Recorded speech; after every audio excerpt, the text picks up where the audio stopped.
Hello, everyone, and welcome back. Today, we're looking at the Cobra Magot. The Cobra Magot was first released in the United States in 1987. It included the driver Worms.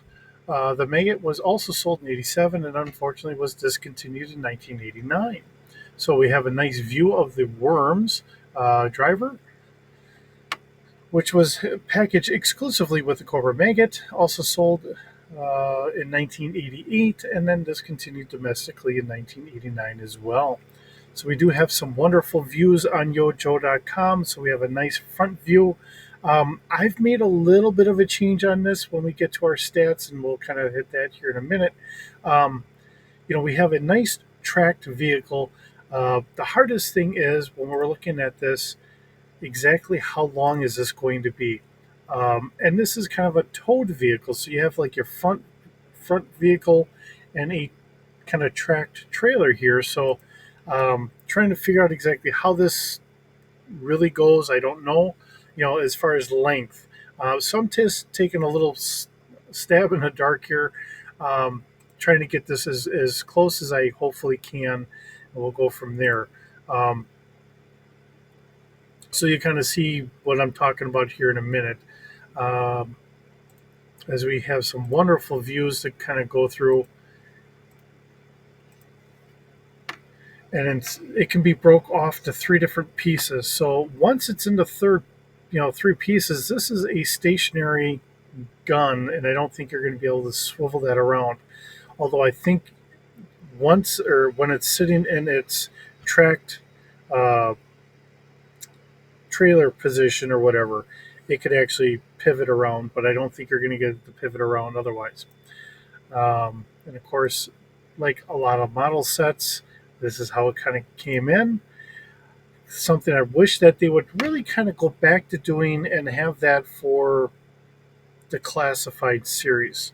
Um, and give us the old vehicles, just upscale them a little bit.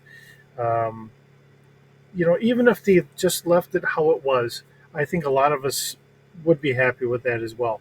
Um, you could do that as a cheaper alternative and then come out with the nice big fancy HasLab versions, which I know there's a lot of diehards that are going to go and get them.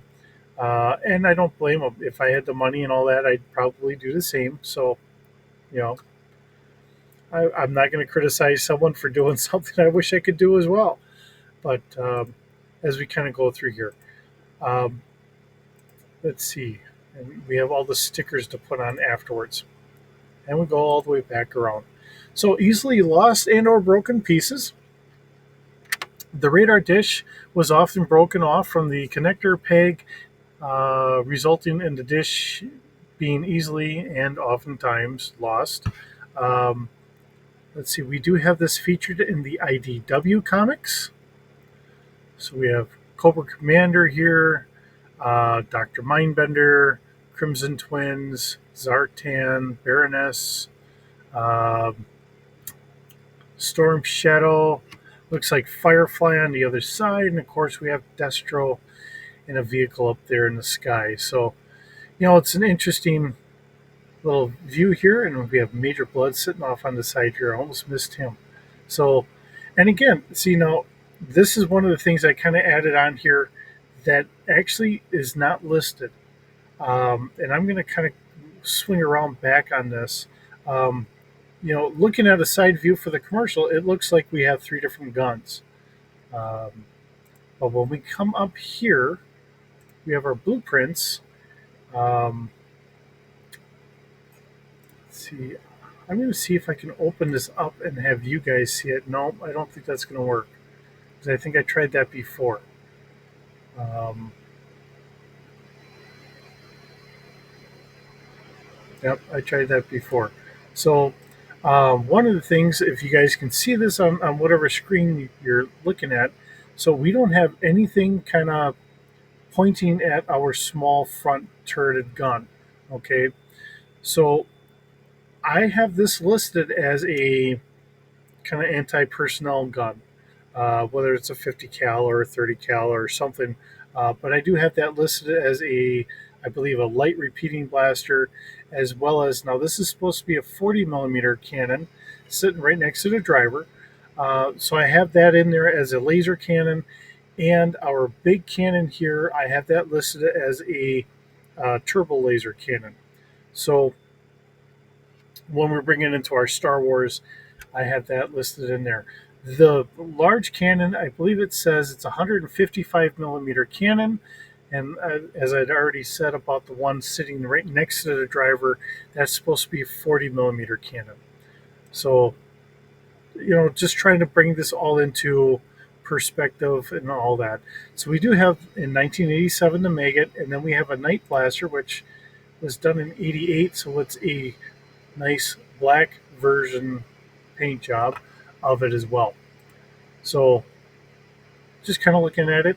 And when it originally retailed, it retailed for $9.29. So something to think.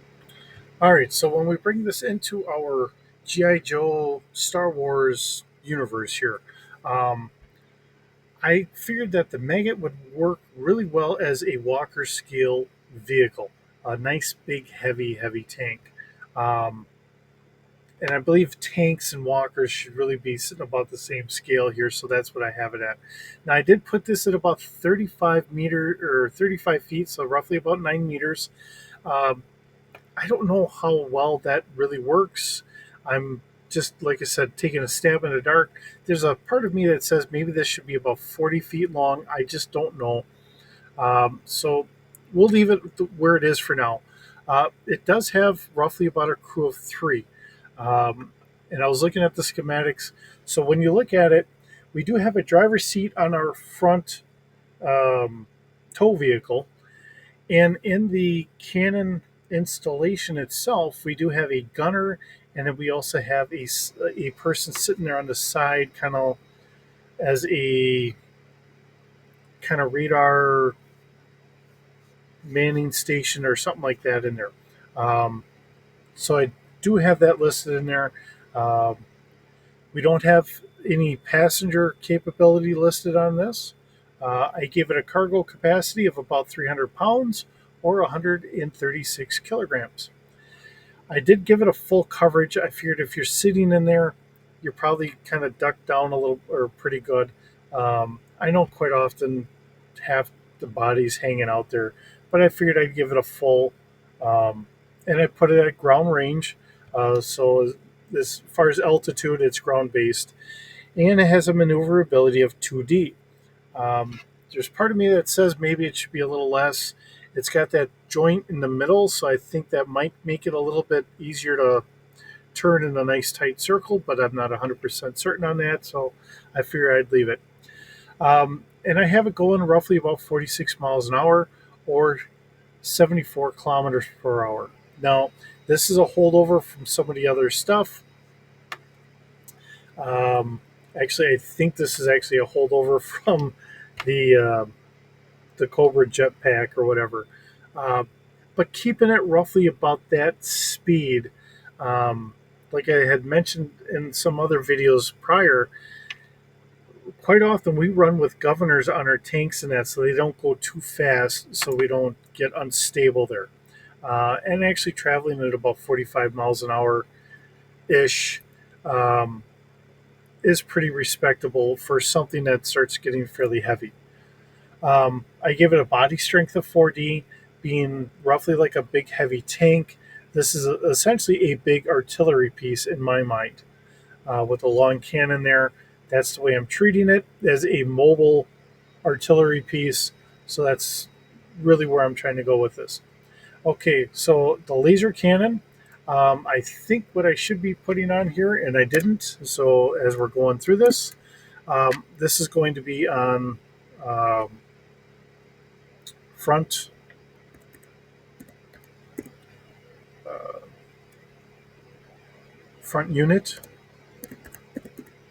Um, that way we can denote where the cannons are. Um, so we have our 40 millimeter or is a laser cannon on our front unit. It is a front fire arc. It's at Walker scale. It does three. It has a fire control of 3D. Does 4D damage. Okay. And actually, I think I goofed this up, and I think I put this a little backwards here. um, looking at it all. So I think what I was trying to say is the 40 millimeter, I wanted that at speeder. And this is where sometimes I kind of make mistakes here. Um, and our range here is going to be flipped. So what I'm going to do here is I'm going to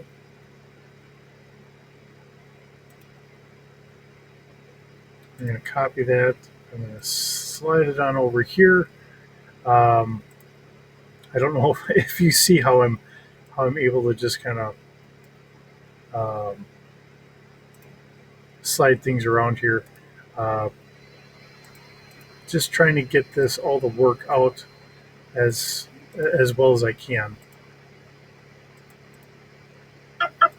So, all right, and then we have this, and I can take that out of here. Okay, so the laser cannon, being our 40 millimeter fire control, is a 3D. Um, range goes out to about 1.5 kilometers. Has a 4D damage. Our turbo laser cannon, which is our main cannon, um, and I'm going to put on here um, rear unit.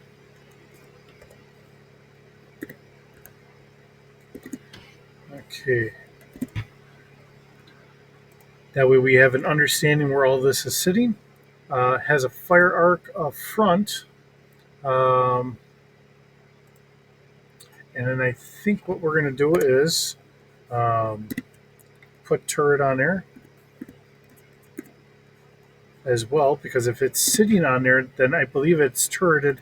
If it's not and it's actually on its feet, then it's stationary and you just are where you are. Um, and now this needs to be at Walker scale.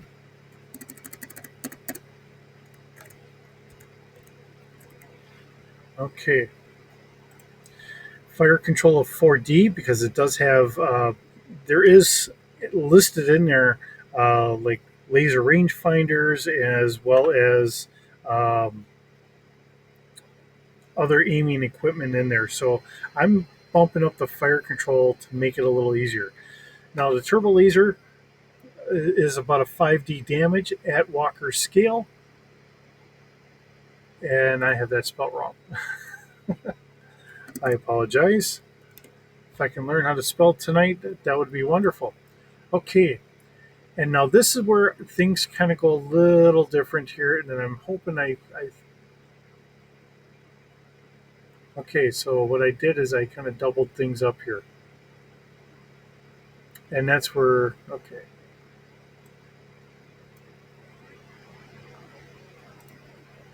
see if I cut that out of here. Nope.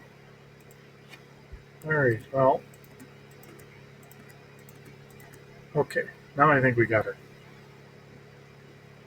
Because we got our laser cannon, our turbo laser cannon, and then, like I had mentioned before, we do have a third cannon, and it is actually shown more as a cannon in the comic book from IDW. So I have that as a light repeating blaster. It is at personnel scale. Fire control is at 2D, and it does 7D damage. So kind of like a 50 caliber machine gun or so on there, just kind of able to go back and forth. So this is an interesting vehicle, and I do have listed in here the turbo laser cannon can be deployed as a stationary unit or it can be left on the tracked trailer. Now, I don't have this listed as a tracked trailer actually being able to move on its own. Um, I think the best way to really treat this as our front unit is our actual powered unit. If you leave it on the tracked trailer, then we can actually have our um, artillery piece being able to spin around 360 degrees. Trying to keep it in those terms because depending on how you want to use it, it gives us flexibility. Um, and one of the things I like to think of how Cobra is trying to do it is, they're trying to make things a little flexible depending on their situation. Whether I'm right or wrong, I'm always willing to be wrong. Um, but I think that it fits the bill because we do see it that it could be in one of three different ways here. We can keep it all together, we can separate the two main units, or we can deploy it as all three units, um, and just leave it as a nice big stationary cannon sitting there. But then we lose that extra ability to swivel it around to be able to shoot at something. So um, just want to keep it flexible that way.